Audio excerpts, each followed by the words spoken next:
آج supreme court کے اندر NAB ترمیم کیس کی سماعت ہے اور جیسا آپ کو پتہ ہے کہ گزشتہ جو ریسنٹ سماعت تھی اس سے پہلے جتنی سماعتیں ہوئیں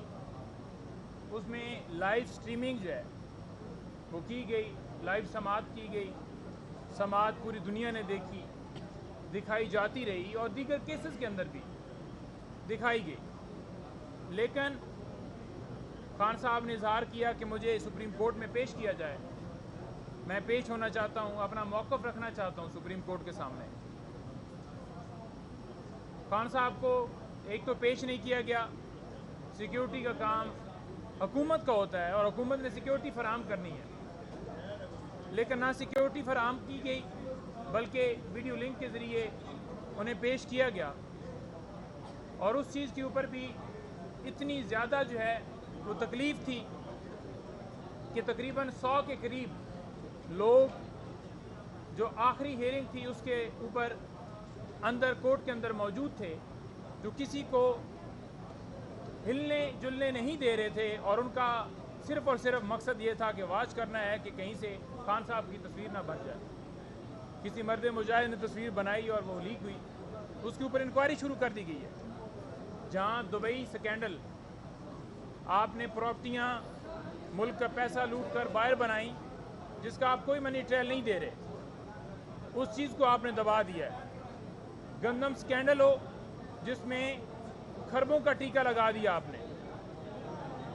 اس کے اوپر کوئی سدباب نہیں ہے، صرف اور صرف ٹارگٹ جو ہے عمران خان ہے۔ ہم آج بھی یہ کہتے ہیں کہ سپریم کورٹ کے اندر سماعت ہے تو اس میں خان صاحب جب پیش ہوں تو لائیو سٹریمنگ دکھائی جائے، کیونکہ کے پی حکومت نے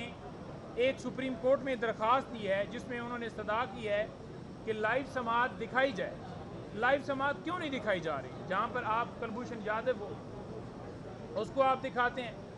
جہاں پر اسامہ بن لادن ہو اس کو آپ دکھاتے ہیں، جہاں پر اسرائیل کا وزیر اعظم ہو اس کو دکھاتے ہیں، اور جو آپ کے کاموں میں مداخلت کرتے ہیں ہر روز کہتے ہیں جی کہ اس کو وزیر اعظم بناؤ، اس کو بناؤ، ان کو آپ پروٹوکول دیتے ہیں، ان کو دکھاتے ہیں۔ تو عمران خان کے اوپر تو مقدمات ہیں اور مقدمات عدالتوں میں چل رہے ہیں، اور جو ہی کوئی سزا اگر دی جاتی ہے 2 دن میں 1 دن میں، جیسے آپ کو پتہ ہے سپیڈیں لگائی گئی ہیں، تو ہائی کورٹ میں جب کیس آتا ہے تو کنوکشن ختم ہو جاتی ہے، اسی بنیاد پہ ختم ہوتی ہے۔ آج 9 مئی کے کیسز، ان میں خان صاحب کی بریت ہوئی ہے، اور خان صاحب اس بنیاد کے اوپر بری ہوئے ہیں، اس بنیاد کے اوپر وہ سرخرو ہوئے ہیں کہ پراسیکیوشن جو ہے وہ کوئی ایویڈنس پیش ہی نہیں کر پائی۔ پراسیکیوشن کے پاس کوئی نہ آڈیو نہ ویڈیو نہ کوئی ایسا کوئی ان کے پاس مواد تھا جس سے وہ ثابت کریں کہ عمران خان صاحب کا یہ قصور ہے۔ ناکام رہی ہے، جو روزانہ کہتے تھے ناقابل تردید شواہد ہیں جی،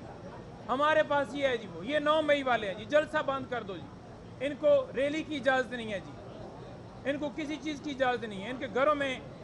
کریک ڈاؤن کرنا ہے جی، ان کی عزتیں پامال کر، یہ 9 مئی والے ہیں جی۔ پہلی بات تو یہ ہے کہ عزتیں پامال کرنا، لائف، لبرٹی، پرائیویسی، فنڈامنٹل جتنے رائٹس ہیں وہ آئین پاکستان پروٹیکشن دیتا ہے ہر شہری کو، اس کو آپ سبوٹاج نہیں کر سکتے، لیکن مسلسل فنڈامنٹل رائٹس کی وائلیشن ہوتی رہی۔ سپریم کورٹ کے اندر ہماری درخواست آئی، اس کے اوپر کوئی قبولیت نہیں ہوئی، کہا گیا کہ کہیں پہ کچھ بھی نہیں ہو رہا۔ اور میں آپ کے سامنے یہ بھی کہتا ہوں کہ کل خان صاحب نے یہ کہا ہے کہ انوار کاکڑ، اس کی سٹیٹمنٹ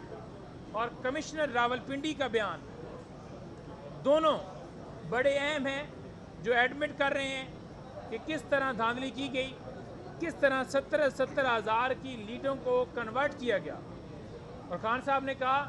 کہ انوار کاکڑ کی سٹیٹمنٹ کے بعد جو وہ کہہ رہا ہے کہ اگر تم میری بات کرو گے، یعنی کہ میرے گندم سکینڈل کی بات کرو گے، تو میں فارم 47 کی بات کروں گا، اور اگر میں نے فارم 47 کی بات کی تو پھر تم کسی کو منہ دکھانے کے قابل نہیں رہو گے۔ تو انہوں نے کہا کہ یہ بات ایڈمیشن ہے، کیونکہ نگران وزیر اعظم وہ تھا اور اس نے انتخابات کروائے، وہ خود مان رہا ہے کہ یہ فارم 47 کی پیداوار ہیں۔ جب کسی شو کے اندر، ٹاک شو کے اندر بیٹھ کر ان سے بات کی جاتی ہے کہ آپ حلف دے دیں کہ آپ اس حلقے سے